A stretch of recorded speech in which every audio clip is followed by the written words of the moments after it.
कल्पना कीजिए, एक अंधेरी रात में जहां समुद्र की लहरें गुस्से से उछल रही हैं, जैसे कोई प्राचीन राक्षस जाग उठा हो। दूर क्षितिज पर बिजली चमक रही है और हवा में एक चीख गूंज रही है, एक युवती की चीख जो मदद के लिए पुकार रही है। लेकिन समुद्र निर्दयी है, वो सब कुछ निगल जाता है। उस रात मुंबई के तट से दूर एक छोटी नाव पर एक लड़की बेहोश पड़ी है। उसके हाथ पैर बंधे हुए हैं। 3 छायाएं हंस रही हैं। क्या किस्मत इतनी क्रूर है, या फिर न्याय की लहरें वापस लौटेंगी? ये कहानी है हिम्मत की, धोखे की और जीवित रहने की जंग की। आइए डूबते हैं इस रहस्यमयी सफर में। मुंबई, वो शहर जहां सपने जन्म लेते हैं और कभी-कभी टूट जाते हैं। हवा में समुद्र की नमकीन खुशबू रहती है और सड़कें जिंदगी से गुलजार रहती हैं। हमारी कहानी शहर की सबसे मशहूर यूनिवर्सिटी में से एक के कैंपस से शुरू होती है, जहां हरे भरे लॉन और ऊंची इमारतें स्टूडेंट्स के सपनों को आकार देती हैं। होली का त्योहार बस कुछ ही दिनों दूर था। रंगों का त्योहार, जहां हर कोई अपनी परेशानियां भूलकर खुशी में डूब जाता है। लेकिन इस बार ये त्योहार 5 दोस्तों के लिए एक भयानक मोड़ लेने वाला था। ये 5 दोस्त थे रिया, रोहन, अमित, करण और स्नेहा। सभी 3rd ईयर के स्टूडेंट्स थे। रिया थी ग्रुप की लीडर टाइप, हमेशा फैशनेबल, बोल्ड और पार्टी की जान। उसके लंबे काले बाल और चमकदार आंखें हर किसी को आकर्षित करती थीं। वो मुंबई की अमीर फैमिली से थी, जहां पैसे की कोई कमी नहीं। रोहन था ग्रुप का प्लानर, अमीर बाप का बेटा, जिसके पापा शहर के बड़े बिजनेसमैन थे। उनकी लग्जरी यॉट मुंबई हार्बर में खड़ी रहती थी, जैसे कोई राजसी जहाज। रोहन का व्यक्तित्व आकर्षक था, लंबा कद, मुस्कुराता चेहरा, लेकिन अंदर से थोड़ा घमंडी। अमित और करण थे ग्रुप के जोकर, हमेशा मजाक करते, पार्टी में एनर्जी लाते। और फिर स्नेहा, ग्रुप की सबसे सीधी साधी लड़की। वो मिडिल क्लास फैमिली से थी, लेकिन पढ़ाई में अव्वल। उसके पापा इंस्पेक्टर राजेश शर्मा मुंबई पुलिस के सीनियर ऑफिसर थे। वे कानून के इतने पक्के कि घर में भी डिसिप्लिन सख्त था। स्नेहा की बड़ी बड़ी आंखें और शर्मीला स्वभाव उसे सबसे अलग बनाता था। लेकिन दोस्तों की वजह से वो थोड़ी एडवेंचरस बनने की कोशिश करती। कैंपस में होली की तैयारी जोरों पर थी। एक दोपहर कैंटीन में बैठे 5 दोस्त चाय पी रहे थे। बाहर धूप चमक रही थी और हवा में होली के गानों की धुन गूंज रही थी। रोहन ने अचानक कहा, यार इस बार होली कुछ स्पेशल करनी चाहिए। कैंपस में हर साल वही रंग गुलाल, थक गए ना। सबने सहमति जताई। रिया ने हंसकर कहा, हां कुछ एक्साइटिंग चाहिए, कोई आइडिया? रोहन की आंखें चमक उठी। मेरे पापा की यॉट पर चलो, समुद्र में होली मनाएंगे। रंग, म्यूजिक, फूड, सब कुछ। शाम को निकलेंगे, रात पार्टी और अगले दिन वापस। Perfect plan. अमित और करण ने तुरंत हामी भरी। वाह, यॉट पार्टी, सुपर आइडिया। रिया ने उत्साह से कहा, मैं तो रेडी हूं। लेकिन स्नेहा चुप थी।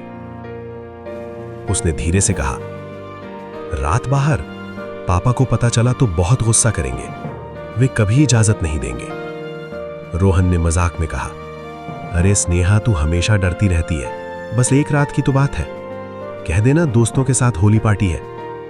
अमित ने बोला, और तेरे पापा पुलिस वाले हैं तो क्या, हम तो कानून तोड़ नहीं रहे। करण ने हंसकर कहा, हाँ, और अगर कुछ हुआ तो इंस्पेक्टर अंकल हमें बचा लेंगे। रिया ने स्नेहा का हाथ पकड़ा। प्लीज स्नेहा, बिना तेरे मजा नहीं आएगा, हम सब साथ हैं ना। स्नेहा ने सोचा, वो दोस्तों को नाराज नहीं करना चाहती थी। आखिरकार वो मान गई। ठीक है, लेकिन सिर्फ एक रात। सबने चीयर किया। प्लान फाइनल हो गया। अगले 2 दिन तैयारी में बीते। रोहन ने यॉट की व्यवस्था की। उसके पापा बाहर थे तो कोई प्रॉब्लम नहीं। यॉट का नाम था सी स्टार, एक लग्जरी क्रूज जैसी, जिसमें डेक, केबिन्स, किचन और म्यूजिक सिस्टम सब था। रिया ने शॉपिंग की, नए कपड़े, रंग, गुब्बारे, स्नैक्स। अमित और करण ने ड्रिंक्स का इंतजाम किया, बियर, वोडका, कॉकटेल।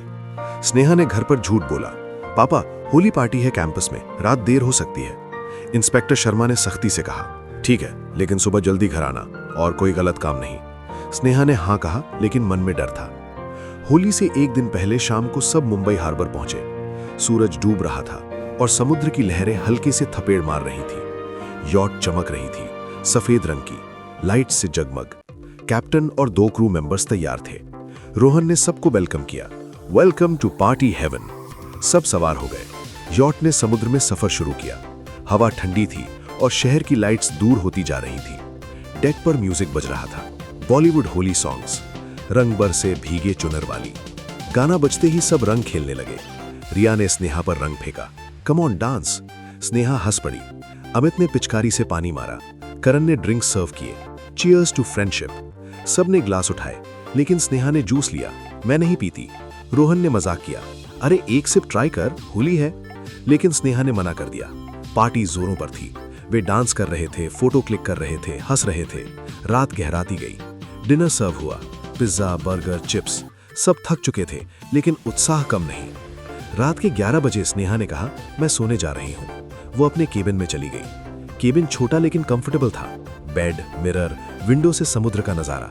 स्नेहा ने कपड़े बदले, प्रार्थना की और सो गई। लेकिन बाहर पार्टी जारी थी। रोहन, अमित और करण ड्रिंक्स कर रहे थे। नशा चढ़ चुका था।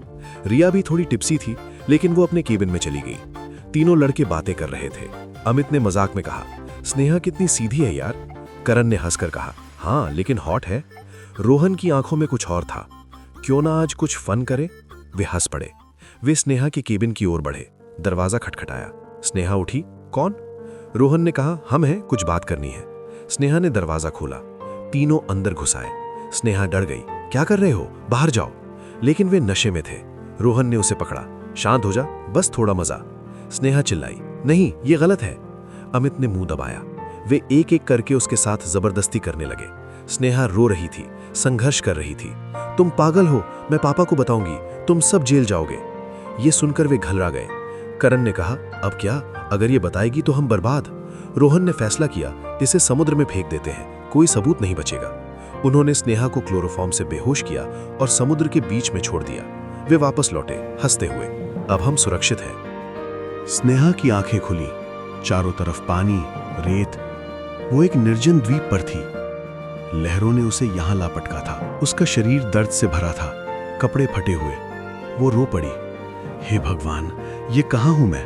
द्वीप छोटा था, रेत का तट, घना जंगल, पहाड़ियां, कोई इंसान नहीं। स्नेहा ने चारों तरफ देखा।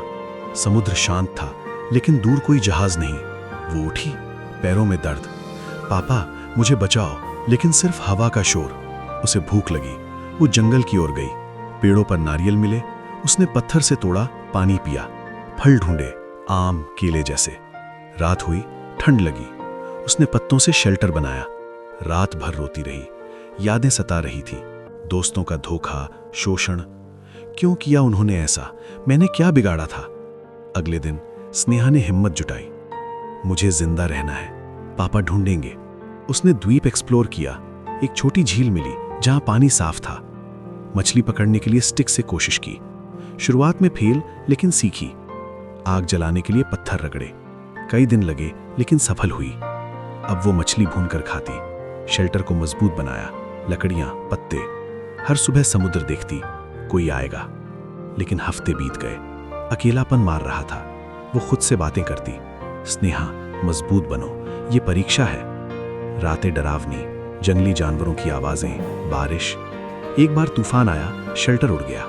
उसने फिर बनाया, पर हार नहीं मानी। 1 महीना बीता। स्नेहा की तबीयत खराब हुई, उल्टियां, थकान, शायद बीमार हूं। लेकिन भूख बढ़ गई। कुछ दिन बाद पेट में हलचल। उसने छुआ, फूला हुआ। एहसास हुआ वो गर्भवती है। नहीं, ये कैसे? धोखे की रात याद आई। वो रो पड़ी, इस द्वीप पर अकेली, बच्चा कैसे संभालूंगी? लेकिन मां का प्यार जागा। नहीं, मैं हार नहीं मानूंगी, बच्चे के लिए लड़ूंगी। उसने डाइट बदली, ज्यादा फल, मछली। शेल्टर बड़ा किया, बच्चे के लिए जगह। महीने बीतते गए, पेट बड़ा होता गया, चलना मुश्किल। प्रसव का डर, कैसे होगा, कोई डॉक्टर नहीं। वो प्रार्थना करती, भगवान मदद करो। रातें अब बच्चे से बातों में बीतती। बेटा, तेरे नाना आएंगे, हम घर जाएंगे, तुम मजबूत बनना। द्वीप जीवन ने स्नेहा को बदल दिया। वो पहले की नाजुक लड़की नहीं रही, अब वो सख्त, स्वावलंबी। कभी कभी वो बच्चे की किक महसूस करके खुश होती थी। तुम मेरी उम्मीद हो। 9 महीने पूरे होने वाले थे। एक दिन जब वो थकी हुई शेल्टर के पास बैठी थी, तभी दूर से एक फिशिंग बोट दिखाई दी। स्नेहा की आंखें चमक उठी। वो जोर जोर से चिल्लाई, हाथ हिलाए। बोट वाले ने उसे देख लिया और द्वीप की तरफ आ गए। स्नेहा ने रोते हुए सब कुछ बताया, दोस्तों की धोखेबाजी, शोषण और द्वीप पर अकेले गुजारे दिन। वे उसे अपने साथ ले गए और तट पर पहुंचाकर पुलिस को सूचना दी। जब स्नेहा घर पहुंची तो उसके पापा उसे देखकर भावुक हो गए। उसने सब कुछ बता दिया, दोस्तों की हरकत और द्वीप पर की गई जद्दोजहद। पापा ने तुरंत एक्शन लिया। जांच शुरू हुई और रोहन, अमित, करण को गिरफ्तार कर लिया गया। रिया भी पूछताछ में आई, लेकिन वो अपराध में शामिल नहीं थी। तीनों लड़कों को अदालत में सजा सुनाई गई, लंबी जेल की सजा। स्नेहा ने एक स्वस्थ बच्चे को जन्म दिया और अपनी जिंदगी नए सिरे से शुरू की। ये कहानी सिखाती है कि हिम्मत और उम्मीद से कोई भी मुश्किल पार की जा सकती है। क्या आपको हमारी कहानी पसंद आई? तो नीचे कमेंट में जरूर बताइए। आपकी राय हमारे लिए किसी जादू से कम नहीं। ऐसी ही रोमांचक, दिल छू लेने वाली कहानियां सुनने के लिए हमारे चैनल को सब्सक्राइब करें, लाइक करें और अपने दोस्तों के साथ शेयर करना बिल्कुल ना भूलें। अगली कहानी में फिर मिलेंगे। तब तक अपनी कल्पनाओं को उड़ान दीजिए और अपना ख्याल रखिए।